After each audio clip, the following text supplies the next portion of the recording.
Hey guys, my name is Francisco Hernandez, and today I'm going to be reviewing your images. I made a post in my Facebook lighting group not too long ago asking if anybody wanted their images reviewed, and if you did want the images reviewed, then to comment on that Facebook post with the image. So I was able to choose amongst a lot of you guys commenting about 4 or 5 of those images. So I'm going to go ahead and just review some of those images in today's video. I believe it is actually 4 images. Before I continue, I do want to let you know that this video is sponsored by Adorama. Adorama is an industry-leading retailer that has been serving photography, videography, and audio customers for almost 50 years now. Their motto is everyone is a creator, and they do their best to unleash that creator within us all by providing us with the tools and expertise necessary to get the job done. I personally shop at Adorama for the great deals on products I both use and recommend, plus the great customer service on those products as well. If you find yourself interested in any products in today's video, go ahead and check the description area below for links to those products, and be sure to use those links if you decide to order. This first image here on the screen is by Michael Gunther Bloom, and the very first thing that I can say about this image is I really do like the mood that is coming through with this image in terms of the lighting and the expression on the subject. However, there are a few things that are kind of just removing my attention from the subject and just taking away in different areas that are too distracting.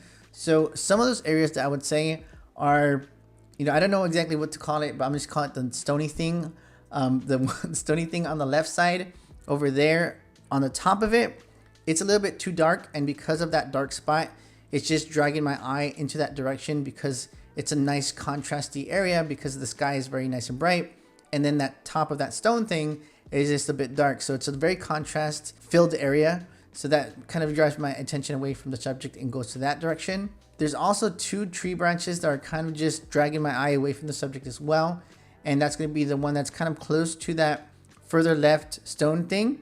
And the top of the branch next to her head at the very top of the tree is very distracting. And I would probably just a little bit of clone stamp can go a long way in terms of those 2 things. Also, the little leaf on the bottom, I would probably just remove that. And if I were, again, just being very, very nitpicky, I probably would remove the little iron handle thing that's on the side of the ledge thing that she's next to.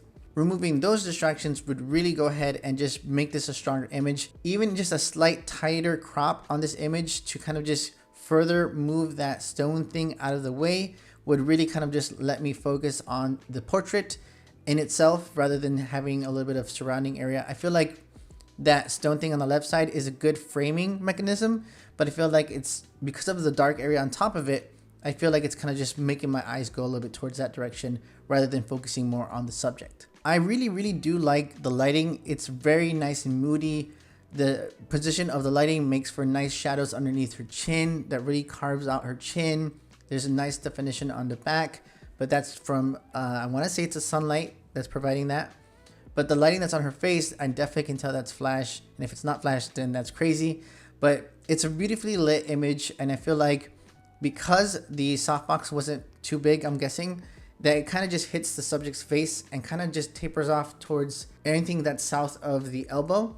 And it kind of fades a little bit right there. And I actually do like how the sunlight kind of picks up again and provides a nice bright area of the subject. Her dress is part of the subject. And kind of just goes off and goes into the shadow area. I actually was a little bit conflicted about the darker shadow on the bottom right, but once I gave it a little bit more thought, I felt like it was a good kind of, in a sense, leading lines towards the subject. Because if you give the image a tighter crop and remove some of those distractions I mentioned earlier, then my mind kind of would want to start on the bottom right because of how dark it is in that shadow on the bottom right. But then once I immediately go away from that shadow, my mind sees that bright highlight on the dress and it kind of goes up a little bit. And then it kind of leads my attention back to that subject. So it's kind of interesting in that regard. But I would say one thing I would change about this image is just kind of lifting the shadows a little bit lifting the detail in the shadows. Specifically in the bottom left area, I feel like it's a little bit dark on that shadow part, the head, I want to say, of the shadow. I do feel like there's a little bit of vignetting going on in this image. It's weird because I feel like it's in the top left, and bottom right, but on the top right, I feel like the vignetting might have been there and maybe it was reduced, or maybe the sunlight that's happening in the top right kind of just reduced that effect of the vignetting. So I would say if there is vignetting going on, I would reduce it a tiny bit and that might improve the image, because I think the vignetting is making some of those shadows that are happening in this image a little bit too strong. The last feedback I would give to this image is maybe giving a slight bend to the arm, because as it is a good pose on the arm, but it can be improved a little bit by just a slight little bend. Bends usually improve the posing. If it can bend it, is what some photographer said at one point in my life, and then I kind of stuck with me always. So I would go ahead and just give that arm just a little bit of bend, and that would help in just giving a little bit of angle to the elbow, but also giving a little bit more of the detail of the dress in front of that arm. It would appear a little bit more the dress, so that would give it a little bit more of visibility, I guess. All right, so the very last thing I would say about this image is I feel like it's very moody filled. You know, there's a lot of older kind of stony ledges, and the dress kind of feels like it's of an older time too. And I would say probably explore trying to add a little bit more mood to the image by adding a little bit of atmospheric aerosol. You know, basically haze, smoke in a can. I think adding a little bit of that to this image would have been very interesting. But of course, that's just like, at this point, it's like, what else could I do to add to this image? And I feel like that would have helped and add a little bit of mystery to the drama that I feel like this image has. The second image that I'm reviewing is this one on the screen right here by Araceli Buteo. And my first gut reactions to this image are that it's very inviting and very warm. It's a great family picture that kind of reminds me of like fine art studio portraits. And it's very nice in those regards. So props to those being my gut reactions to this image. Once I kind of start to go more into the photographer analyzing this image rather than, you know, somebody that's an outsider just viewing it, I kind of then start to pick up on different things that I would do differently to kind of improve the image. And the one thing that keeps going to my mind when I'm seeing this image is that I do wish that there was some sort of rim light happening in this photo. Because of the shadows that are happening in this image, I'm a huge fan of how this image was lit. But because of how it was lit, there's a lot of shadow detail in different areas. And specifically because of the shadow detail that's happening in this image, plus how dark the clothing are. Of course, it's the darkest color that is available, which is black. And because of how much shadow is hitting that background behind them, because of the close proximity, it's just a lot of dark detail going on throughout this image. So a rim light would definitely really help improve this image. For any studio photographers out there that might not have a secondary flash, I would actually recommend a continuous light source as a rim light or a secondary light, because it will give you that benefit of seeing exactly how the light's going to fall before you even take the image, which is not the case for flash photography.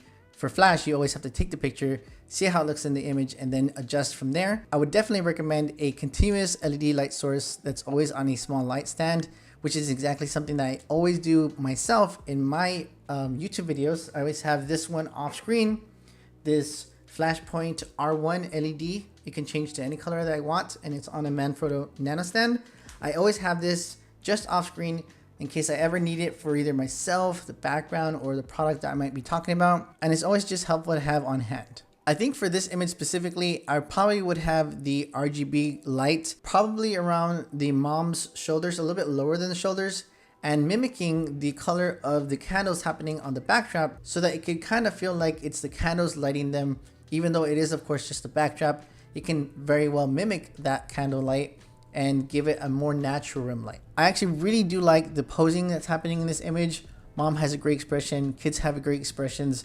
The kids are smiling and looking at the camera and pose great. And that's a huge, you know, like an A+ rate in my book, because I've taken pictures of kids before, and it can be very easy to get them to cry and to not look at the camera. So doing the exact opposite is extremely difficult. So props to that for this image. But since I'm trying to be very nitpicky with the posing, I think I probably would add just the slightest bend in mom's right arm, which is our camera left arm, because that would help separate her arm from the body and just give a little bit more of that space between the arm and the body. And there is just a tiny little bit of gap that can be, you know, improved on in this photo in terms of the arm and the body. The only other feedback I would have to give about this image is the fact that the legs, or the light's hitting the leg and making it shine from the knee to the feet, but then the feet don't show up.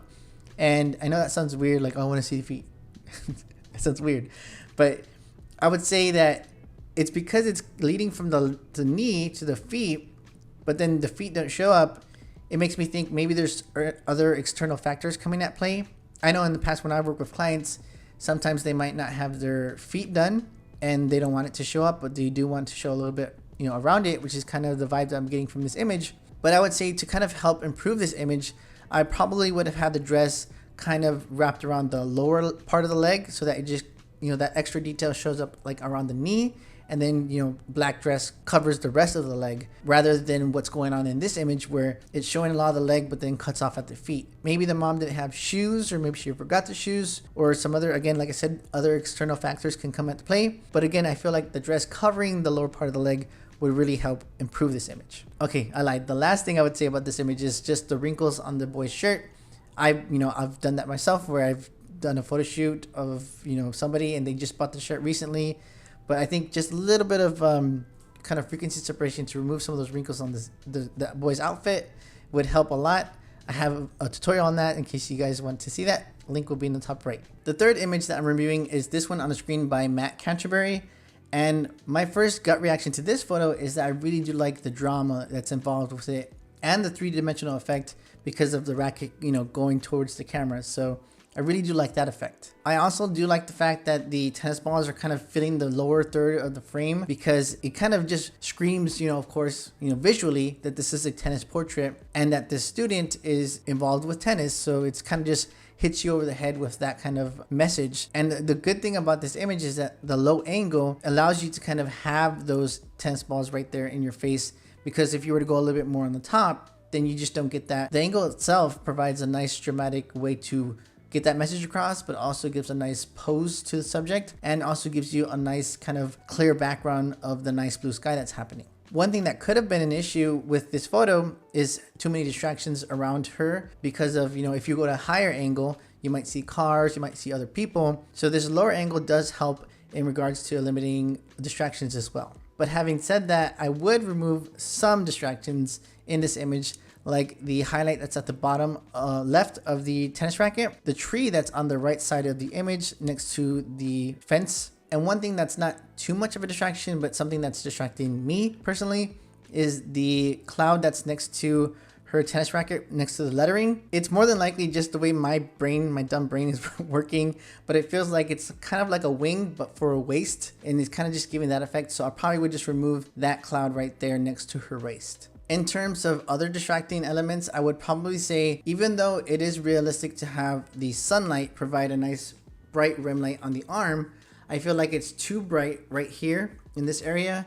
So I probably would reduce that highlight just a little bit, and also do the opposite on the face. I feel like because that highlight is too bright, I would then want to increase the brightness of the image to be brightest on the face. So I would either increase the output of the flash, or in post with this exact image, go ahead and just increase the exposure just a little bit on the face in Lightroom. Overall, the pose I'm really liking, but the one thing I would say is that I would do differently is, instead of her left hand being a little bit angled towards the camera like how it is like this, I would instead probably have it a little bit to the side and just kind of wrapped around the leg. I think that might be a little bit of a stronger image. Again, this is totally subjective and completely just my own opinion, so take that with a grain of salt. But I think because of the way that it's faced forward, it doesn't go with the rest of the image. I feel like the rest of the image has a nice drama, and I think if she were to just grasp her leg, that would probably somehow add to that drama. Even though I really do like how this image is lit, sometimes it is good to have just a little bit of catch light in the eyes, and at the resolution that I'm seeing this image as, it's not too noticeable. So I would probably either lower the light just a tad bit so that I get the tiniest bit of catch light in the eye, or maybe add a secondary light just to kind of just fire, just to provide that little pop of catch light in the eye. The last thing I would say about this image is that I do like the entire overall exposure of ambient, flash to ambient. It's a good, perfect exposure in my opinion. The background is not too bright or too dark. It's just where it needs to be. And the flash is also pretty much exactly where it needs to be. But I would say that something's going off a little bit in terms of maybe it's post work or something. But I would say that I feel like that very first tennis ball in the front, it kind of shifts color a little bit. So I probably would just, do something in Photoshop to kind of unify that color throughout the entire tennis ball. And I think doing all those different things would really help solidify this image and bring it to, a stronger image. But again, I just want to reiterate with you guys that I'm not giving this feedback to kind of just crap on your guys' images. I just feel like I really do like these images, but I just want to help you improve these images, and that's why I'm giving this feedback. That's why I'm making this video. The fourth and final image for today is this one on the screen by Isaias Ramirez, and I wanted to go over this image because of the lighting specifically. Typically for a portrait, you always want to avoid having the light at a lower angle aiming up, unless you have another light source on the top part at a higher output. You always want to avoid having that one singular light, that's strong at a lower angle, because what will happen is exactly what's happening with this photo, in that there's shadows being casted from her shoulder onto her cheek, and I want to say on her nose to a little bit next to the eye socket on camera left eye, her right eye. Those shadows are being cast because of that lower angle in the light. I'd even venture out to say that maybe if the light was completely turned off, that it might have been a stronger, more natural looking image, and that would have been a much better image than this one, specifically because that light is so strong and kind of overpowering the ambient light. It's just giving us more of a flash look and not in a flattering way. When I first saw this image, I thought that the pose was great, her expression was great, and she looked great herself. The styling was nice, and all the tones around are actually really great too. But the lighting was just something that kind of just really took away from how great this image could be. And I think if we were to go into like post-production and try to improve this image, I think one way that could really improve this image is maybe just lowering the overall exposure of the jacket, because I feel like it's very, very bright, probably because it's, white area on the jacket that's being hit by the light the most, because it's closer to the light. So I think if you just wanted to improve this image in post, just reducing that exposure of the jacket would really help. But aside from just the main light, let's just go away from that for now. I think that the rim light is really nice. It's a nice warm rim light. I think if the subject was just a little bit more towards that light, and it would kind of just reduce how much of that light is showing and peeking through, and having less of the light peek through would be better and stronger for this image. Overall, I'm not really seeing anything else that I would do to improve this image. Her expression again is great. Her pose is great. The styling is great. And also the exposure of the ambient is really nice as well. You have a lot of detail in the sky behind her, as well as in the parking garage next to her. I'm guessing it's a parking garage, but yeah, everything works really nicely with this image, aside from that first light that's in front of her, casting the shadow up onto her face. Aside from that one big main thing, there's not much I can actually say about this image. There's not too many distracting elements. It has a nice blur to the background, and it's actually a nice framing composition. Yeah, just I would say maybe reduce the output of that main light, or just eliminate it completely in the future, and I think that would really help with images going forward. And that's pretty much it for this video. I hope you guys enjoyed it, and I hope you learned something from the feedback on those 4 different photos. I want to thank the photographers for sending those photos in, and also want to give one last thanks to Adorama for sponsoring this video. It seriously does allow me to dedicate more time to my channel and making free content for you guys, so definitely check out Adorama. If you guys want to see more review videos like this one, let me know by liking this video and drop a comment below letting me know yourself. But for now, take care guys, and I'll see you in the very next video.